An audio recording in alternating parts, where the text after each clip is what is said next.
Waraka wa Paulo kwa Warumi mlango wa 14. Yeye aliye dhaifu wa imani mkaribisheni, walakini msimhukumu mawazo yake. Mtu mmoja anayo imani anakula vyote, lakini yeye aliye dhaifu hula mboga. Yeye alaye asimdharau huyo asiyekula, wala yeye asiyekula asimhukumu huyo alaye, kwa maana Mungu amemkubali. Wewe yu nani unayemhukumu mtumishi wa mwingine?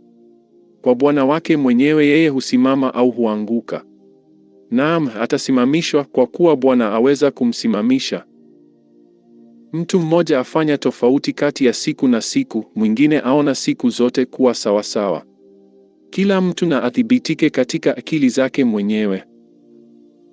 Yeye aadhimishaye siku huiadhimisha kwa Bwana, naye alaye hula kwa Bwana, kwa maana amshukuru Mungu. Tena asiyekula hali kwa Bwana, naye pia amshukuru Mungu.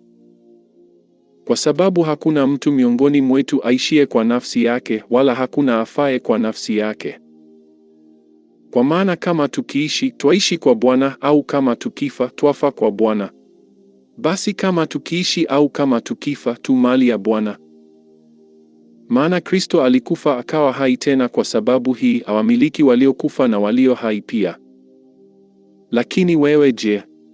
Mbona wamhukumu ndugu yako? Au wewe je? Mbona wamdharau ndugu yako?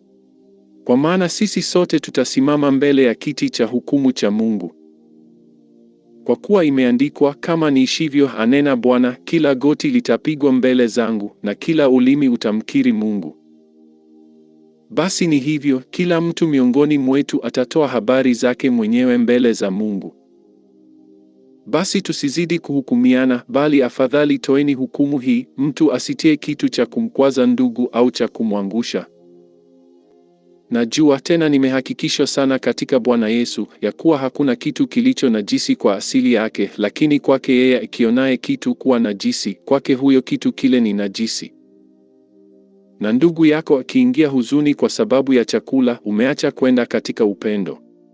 Kwa chakula chako usimharibu mtu yule ambaye Kristo alikufa kwa ajili yake.